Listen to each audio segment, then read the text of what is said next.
Ibu, awalnya bagaimana? Mengapa sampai 19 tahun Ibu tidak bisa pulang, kemudian Ibu tetap ada di hutan di Malaysia? Oke, tapi waktu bekerja, kemudian bisa sampai ke hutan, itu gimana ceritanya, Bu? Itu tak ada telepon, tak boleh telepon tak boleh. Pasal ada itu ada gangguannya, jadi tak boleh cerita apa-apa, tak boleh, Bu. Tak boleh? Siapa yang tak boleh kan, Bu? Dari sana ada pengganggunya, Pak. Oke. Iya. Ibu, coba lihat di situ, ada siapa? Di mana? Aduh, Ini anaknya ya? Ibu itu, Ibu ingat ini siapa? Masih ingat nggak, Bu? ya anaknya, Bu.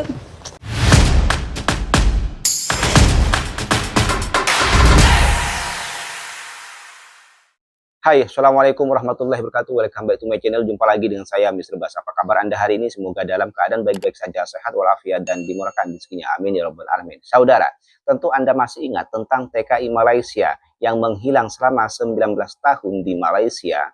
Ternyata dia hidup di hutan selama 19 tahun itu.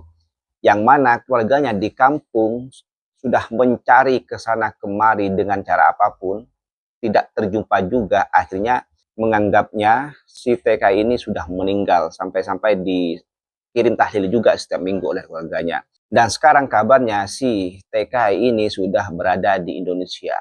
Langsung dia menuju ke studio televisi. Ya, langsung datang, langsung diundang televisi untuk diwawancara. Bagaimana caranya dia bisa hidup di hutan dan kenapa dia tidak menghubungi keluarganya di kampung selama 19 tahun. Dan biar tidak lama-lama, mari kita tonton dan dengar bersama-sama pengakuan dari si TKI Malaysia yang bernama Ribut Uripah ini.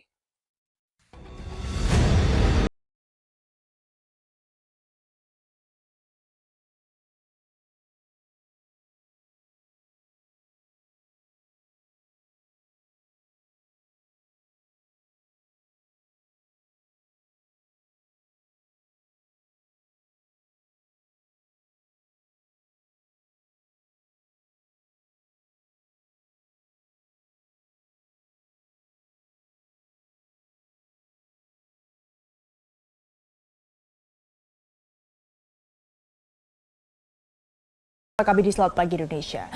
19 tahun menghilang, seorang TKI asal Batang, Jawa Tengah ditemukan di hutan Malaysia.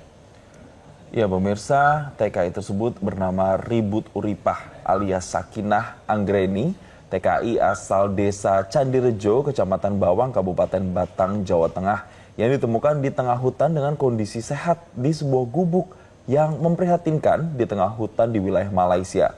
Uripah diketahui berangkat menjadi TKI pada tahun 2006 lalu untuk menjadi pekerja rumah tangga. Awalnya komunikasi berjalan lancar, tahun berlalu dan ia tidak diketahui rimbanya. Saat berangkat ke Malaysia, ia memiliki balita berusia 4 tahun dan pihak keluarga pun terus mencari. Video tentang kondisi Ribut Uripah kemudian ramai di media sosial hingga membuat sejumlah pihak tergerak untuk memulangkannya ke tanah air. Salah satunya mantan Bupati Batang Yoyo Rio Sudipyo. Upaya pemulangan pun dilakukan.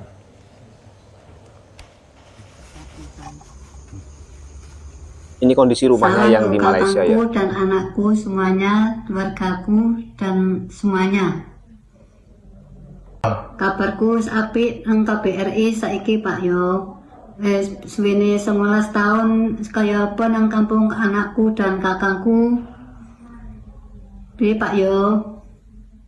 Ya, pemirsa, berbekal video di media sosial, tentu butuh penelusuran keberadaan Ribut Uripah yang tinggal di hutan di Malaysia. Dan tak hanya itu, Uripah juga dibujuk agar bisa kembali ke tanah air untuk bisa berkumpul bersama dengan keluarganya. Jadi bagaimana sebenarnya awal sampai akhirnya Ibu Ribut Uripah bisa terasing di hutan dan kemudian bisa pulang lagi ke Indonesia ya Jason ya. Kami akan bahas untuk Anda pemirsa. Sudah hadir bersama saya di studio dan Jason juga. Ada TKI yang hilang selama 19 tahun, Ibu Ribut Uripah, dan ada Yoyo Rio Sudipyo, mantan Bupati Batang yang juga anggota Komisi 1 DPR RI. Pak Yoyo, selamat pagi.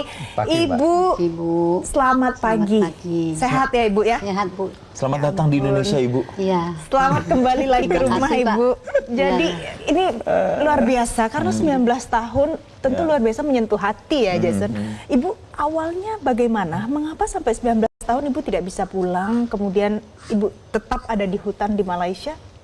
Iya, karena saya ingin kerja terus tuh, karena ada anak di kampung masih kecil itu, Bang.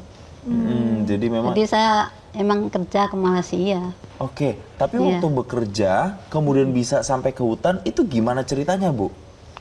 Itu emang sama kawannya ya, emang gurau-gurau. Tapi dan selalu itu suka apa tuh marah gitu. Pasal saya tak ada paspor kan. Dulu emang dari agensi itu Ada pakai paspor paspor. juga, tapi rumah tangga, tapi hasil tak ada, Pak. Jadi saya bisa keluar. Oh, jadi Tapi keluar saya polos, tak ada apa-apa, tak Tanpa bawa apa. paspor juga. Iya. Jadi Ibu paspor KTP juga tak ada. oh, jadi sampai sekarang Ibu nggak ada Tak paspor, ada. nggak ada KTP sama sekali. Makanya ini bikin paspor mau balik kampung ini. Oh, oke. Tapi Saya- selama 19 tahun bekerja di sana, Iya. Ibu tetap bisa mendapatkan penghasilan sesuai dengan yang Ibu Ya, harapkan? sesuai ini kerja dari hutan ladang-ladang ke Setia Alam ini. Itu tinggal Dapat. sendiri, Bu. Oh, di kerja hutan? di ladang. Ya ada jiran itu, banyak Oke. jiran-jiran, tapi saya asing di sebelah sini ujung. Tuh orang jiran-jiran tuh yang sebelah. Iya, Oh, tetangga. dia tidak betul-betul Oke. sendiri Dalam di 19 hutan. tahun Ibu tidak ada kontak Ada sama jiran sekali juga, dengan tapi agak keluarga. jauh. Tak ada telepon, tak boleh telepon, tak boleh. Oke. Pasal ada itu apa, ada gangguannya. Jadi tak boleh cerita apa-apa, tak boleh, Bu. Tak boleh. Siapa yang tak boleh kan, Bu? Dari sana ada pengganggunya, Pak. Oke. Oh, oke, oke, oke. Jadi saya tak bisa minta telepon orang juga, tak bisa saya. Oke. Nah, cerita Pasal Ibu macam itu ada pengganggunya nyangkut, nanti saya misalkan kan nggak telepon ke Ibu atau Pak Wan, nanti bisa kesangkut dari orang penjahat Baik. itu. Oke, jadi kalau cerita Tidak dari Ibu boleh seperti apa-apa. itu ya, Ibu ya. Iya. Nah, pemirsa mungkin penasaran, Pak Yoyo di sini apa yang sudah dibantu sejauh ini sampai akhirnya Ibu bisa pulang hari ini? Oke. Saya ngelihat video viral itu cuman ini warga saya itu. Ini tetangga saya. Saya harus dapatkan itu. Saya track media sosialnya, ternyata yang punya itu anggota PMI di Malaysia sana, namanya Mas Muiz dari Medan. Cuman Mas Muiz ini ya PMI swasta lah gitu yang saya track, ternyata dapat nomornya. Saya tanya dia keberadaan orang ini di mana. Dia nggak tahu. Loh, lah dapat dari mana? Akhirnya saya sebar juga jaringan saya di sana, kan teman-teman yang migran kayak ribut ini kan ada. Pencarian 2-3 hari lah baru ketemu, dan setelah ketemu disampaikan sama Mas Muid sama Mas Anto itu nyampaikan ke saya, Pak hati-hati karena Mak Ribut ini sudah takut sama orang gitu, sama orang baru. Oke, tapi saya Bismillah aja lah, ya Allah pokoknya harus. Dan saya mancing sama Mak Ribut ini pakai bahasa logat saya, pakai logat kampung ya, Mak. Iya. Saya bilang, Mak, Bali, Mak, ayo mulai, Mak, ditunggu. Gitu. Ini kaget, Mak. Gitu. Akhirnya respon langsung, kowe siapa? Kamu siapa? Iya. Aku Yoyo, Mak, tanggane sampean. Terus saya bilang juga, saiki kampung wis rame, Mak, ana montor mabur, ada pesawat, gitu. Padahal kan belum ada. Iya, Nah itu akhirnya bergulung, Masya Allah. Iya, iya, Ibu iya. senang waktu ketemu sama Pak Yoyo? Ya senang, Pak. Tapi ini pergi ke kedutaan nih mendadak saya. Iya, iya, iya, iya. Apa-apa jadi semua berantakan. Ya, tapi walaupun seperti itu, tapi yang penting yang harus disyukuri Tapi adalah Ibu bisa alhamdulillah bisa kembali ke sini ya. bersyukur nih bisa keluar inilah. Bu Ribut, Kampung. tapi tadi kami bacakan informasi waktu Ibu meninggalkan anak Ibu itu kan waktu itu usianya 4 tahun. Iya kan? Ya. Nah, sekarang karena nggak ada komunikasi, kira-kira masih ingat nggak dengan anaknya? Ya ingat pasti selalu, Pak. Ah, selalu Cuman ingat. karena saya mencari penghasilan buat anak kalau sudah dewasa kan. Misalkan. Jadi Pengen saya- ketemu sekarang nggak, Bu, kira-kira? Ya ketemu sekarang, tapi sebelumnya bapak ini belum jumpain saya belum mau balik, cita-citanya tetangga saya cakap, Ribut, nanti ada orang mari ke sini, Ribut mau balik, kamu enggak? Wah besok lagi saya macam ini, tetangga saya yang cakap. Ya, ternyata ada Pak itu siapa sama Pak Anto itu, sama Anson toh. Iya, Anto. Oh, Sama Mas iya. Mulis. Ibu, coba lihat di situ ada siapa? Di mana? Aduh, Ini anaknya ya? Ibu itu, ibu ingat ini siapa? Masih ingat nggak, Bu? ya anaknya Ibu. Istiana. Ya Allah. Jadi belum berjumpa ya, belum pulang ke rumah, Wes kusipet. belum berjumpa dengan anak. Ya kerjanya nih api-api lah. Iya syukur ya api. Waras waras lah. Iya waras. Oke. Ini perjumpaan pertama ya di Jadi media pemirsa, televisi ini ya. setelah 19 tahun, tua. akhirnya Ibu Ribut bisa ketemu Waras lagi dah. sama Keluarganya. keluarga. Sambil duduk, istri, Ada- bapak, ibu. Iya, kita Ada boleh lihat. anak, Ayo, Ibu yuk, Ribut, duduk aja, kemudian duduk di sini. boleh Ibu Anaknya duduk di terkesan sini, biasa Bapak. aja ya. Duduk, ayo duduk, Iya. nggak apa-apa, duduk. Lama sekali nggak berjumpa ya, mulai Ibu dari umur ini- 4 tahun. Nih anak saya nih Istiana. Ibu di sini Oke. boleh, ibu. Ibu boleh di sebelah sini. Ya boleh. Pak Yoyo di sini, Pak. Nah, di sini. Oke, jadi Ibu Ribut ini momen pertama kali tiba di tanah air dan langsung bertemu dengan anak. Iya, Iya, anaknya namanya siapa, Ibu? Istiana. Isti. Istiana. Istiana. Ya. Gimana akhirnya Baik. kembali bisa bertemu dengan Ibu setelah bertahun-tahun tidak pernah ketemu lagi? Ya dulu masih kecil, masih 4 tahun. Heeh. Jadi ini momen yang dirindukan sekali ya Istiana ya. Tapi istri nungguin. Nungguin. Oke. Ya sudah. Coba Bapak boleh tukeran tempat duduk nggak Pak sama Istiana? Bapak di tengah. Ini Istiana sok Isti kali boleh yang di sini. bisa ngomong ya. Isti di sini. Nanti ada ke rumahnya. Coba pegangan sama Ibu. Iya. Nah, yang mau disampaikan ke Ibu apa Isti? Udah 18 tahun nggak ketemu? Nggak tahu ya. Ibu Cakap apa? ngangge basa Jawi mboten napa-napa. Bahasa Jawa ya orang apa biasa bahasa Jawa. Pokoknya nang Malaysia. Kerja nang hutan lalang-lalang, motong rumput, nyangkul, ya sapu-sapu di tepi hewi Ribut. kereta. Anak Ibu ini Ya, mahasiswa teladan. Oh. Di kampus mana Istiana? UNES. Ya, jurusannya apa? Pendidikan IPS. Ya. Dapat beasiswa dibiayai pemerintah loh itu. Oke, anak pintar ya ini ya Pak Yoyo ya, ini Istiana ini ya. paringi waras, panjang umur, Pak Gedene, Mbok Dene. Paling waras semuanya. Oke, Istiana apa yang mau disampaikan kepada Ibu? Ini Ibu udah di depan Ini mata. kok diam aja ya Istiana ya. Pesan, Bu, kita. Nih. Dari mana nih? Terima kasih. Ngomongnya Ngomong apa? duduknya deketan ya, iya. Dipeluk iya. ya. Dipeluk ya. Ngomong aja Ngomong apa? Istiana nggak apa-apa. Nggak bisa ngomong. Akhirnya bisa Iya. memeluk Ibunya Ibunda ya langsung. setelah 18 Kali ya. tahun. Oke. Ibu bangga nggak sama Isti, Bu? Saya jadi bingung nih apa bangga, yang, Pak. yang Teladan dirasakan loh, Bu. oleh Istiana. Tak jumpa. Mini lah. Mas, Kalau lama tak jumpa Ini- emang nangis. ini nih, kakak anak. pertama, ini kakak ketiga.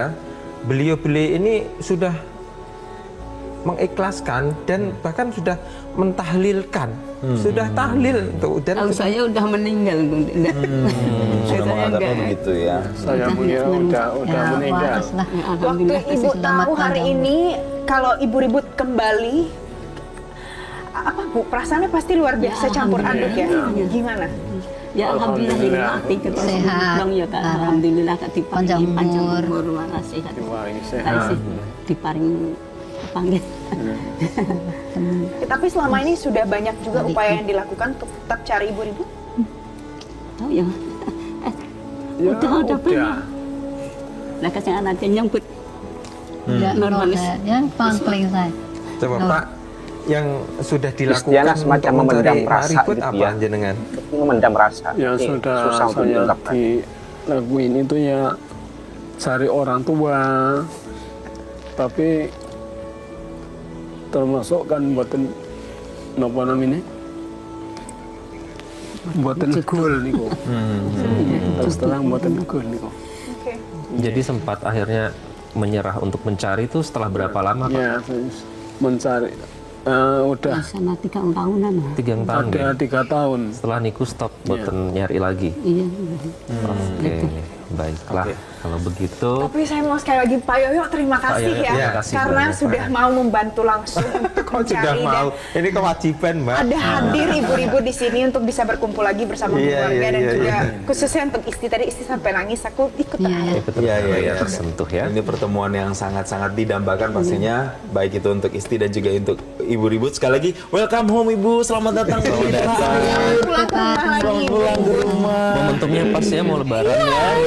Bisa lebaran Bisa, hari ya. Lebaran hari bisa raya. lebaran sama ibu, bisa sungkem nanti di rumah. Si Isti bisa sungkem sama ibu akhirnya. Habis itu Iya, nanti iya, Pak. makan ketupat bareng ya Ibu ya, makan lontong bareng sama rendang bareng ya. Wah, luar biasa, pasti bahagia banget ya. Ibu terima kasih sudah terima hadir. kasih. Selamat pulang. Terima kasih Isti Bapak, Ibu terima kasih Pak Yoyo, terima Pak Yoyo, kasih terima karena kasih sudah banget, Pak hadir Yoyo. di Sehat studio selalu Metro TV semuanya. hari ini. Ya, dan pemirsa momen mengharukan ini ternyata menjadi penutup dari Selamat Pagi Indonesia kali ini. Kamera mana ini? 5, Yang ini, 4. Oke, oke, yang 4 ya. Mewakili rekan-rekan yang bertugas, saya Jason Sambo. Saya Valencia Melvinsi. Dan saya Iqbal Himawan, terima kasih atas kebersamaan Anda. Jangan lupa memeluk anggota keluarga Anda. Sampai jumpa. Sampai jumpa.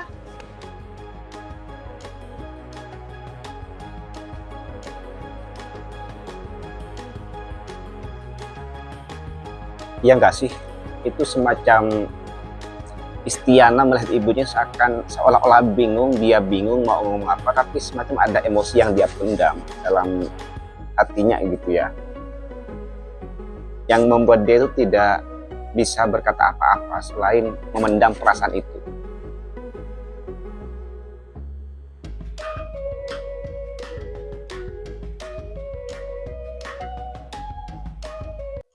Ya, perasaan yang saya maksud itu adalah kita sudah tahu kan bahwa Istiana sudah dewasa, dia sudah mahasiswa, umurnya sekarang sekitar 20-an lah ya, 20-an.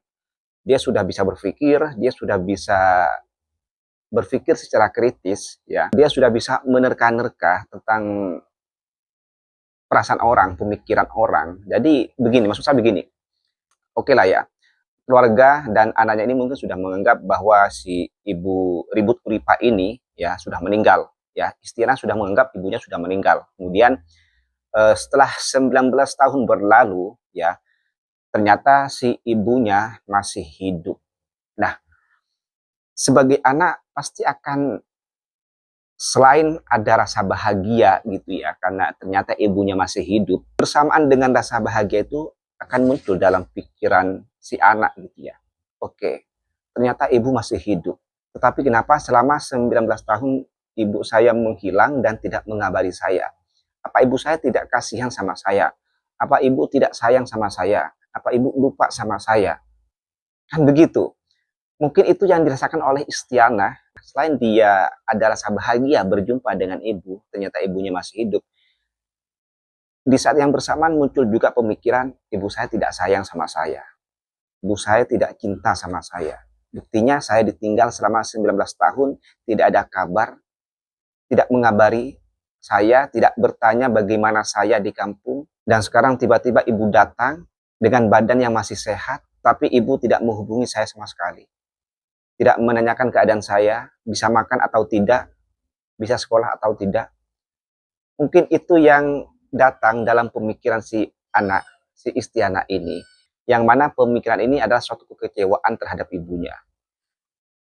Saya sih melihatnya seperti itu ya. Seharusnya di perjumpaan pertama, setelah sekian lama tidak berjumpa, bahkan dianggap meninggal ya. Setelah belasan tahun tidak berjumpa, dari umur 4 tahun sampai sekarang jadi mahasiswa, seharusnya ini momen-momen yang paling mengharukan bagi Istiana. Kalau saya sih harusnya menangis ya.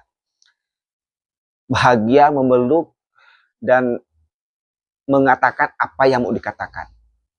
Tetapi yang terjadi apa tadi ya? Istiana malah diam saja gitu ya. Memang nampak kaget mukanya, tetapi secara bersamaan dalam hatinya itu semacam memendam sesuatu. Memendam emosi yang susah untuk diungkapkan. Mudah-mudahan pemikiran saya salah. Ini hanya analisa saya saja kalau melihat dari raut muka si Istiana ya. Mudah-mudahan tidak. Mudah-mudahan itu hanya karena saking terkejutnya, saking begitu bahagianya sampai si Istiana tidak bisa berkata apa-apa dan mungkin malu juga di depan kamera, ditonton jutaan orang. Dan ternyata si Ibu Ribut Uripa ini tidak betul-betul hidup di hutan ternyata. Karena di sana masih ada jiran, masih ada orang, masih ada tetangga. Saya pikir si ibu ini tinggal betul-betul di hutan sebatang kara tanpa ada orang di sekitar rumahnya, begitu jauh dari perkampungan. Saya pikir seperti itu, ternyata masih banyak juga, masih ramai juga jiran-jiran di sekitar si Ribut Uripa ini. Berarti tidak betul-betul hidup sendiri di hutan, kawan-kawan, saudara-saudara, ya masih berjiran. Ya kalau seperti itu kondisinya berarti tidak sesusah itu, tidak sesulit itu kehidupannya di hutan ya. Tidak seperti yang saya bayangkan kemarin. Saya sempat berpikir bagaimana caranya dia hidup di hutan gitu ya, sendirian. Ternyata juga dia kerja ladang di sana. Tadi juga ditanya kenapa tidak menghubungi keluarga selama 9 tahun, kenapa menghilang gitu. Dijawabnya tidak boleh karena ada yang mengganggu. Ini yang saya agak sedikit bingung gitu ya. Tidak boleh maksudnya dia tidak bisa menghubungi, tidak bisa guna telepon, atau tidak boleh ada yang melarang. Ada orang yang melarang, ada pihak lain yang melarang si ibu ini untuk menghubungi keluarganya di kampung. Ya, karena bahasa tidak boleh di Malaysia dengan bahasa tidak boleh di Indonesia ini berbeda. Ya. Kalau tidak boleh versi Indonesia ini tidak diizinkan, tidak diperbolehkan. Tapi kalau tidak boleh versi Malaysia ini tidak boleh itu tidak bisa. Gitu ya.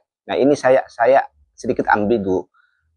Perkataan si ibu Ribut ini tidak boleh, apakah memang tidak ada yang mengizinkan untuk menghubungi keluarganya di kampung, atau maksud tidak boleh itu tidak bisa menggunakan telepon. Tetapi kalau betul dia tidak bisa menggunakan telepon, kalau memang ingin menghubungi keluarganya di kampung kan bisa minta tolong sama orang untuk diteleponkan keluarganya kan begitu. Tapi mungkin tidak ada nomor telepon kali ya. Tapi ya zaman sekarang sebetulnya gampang sih untuk hal-hal seperti ini. Ya tadi juga disampaikan oleh si Ribut Uripa ini bahwa dia tidak punya paspor. Oleh karena itu dia kabur atau tinggal di hutan untuk menghindari operasi-operasi dari imigrasi begitu kali ya. Ya karena memang itu risikonya kalau tidak punya paspor. Karena kita menjadi TKI ilegal di sana. Nah itulah yang membuat Ribut Uripah tinggal di hutan dan menghilang selama 19 tahun. Ya. Seperti itulah cerita dari si Ribut Uripah TKI Malaysia yang menghilang selama 19 tahun yang ternyata hidup di hutan. Ternyata tidak betul-betul hidup sendiri di hutan, ada jirannya di sana. Oke, mungkin cukup sekian konten pada kali ini, kurang lebihnya saya mohon maaf. Sampai jumpa di next konten. Wassalamualaikum warahmatullahi wabarakatuh.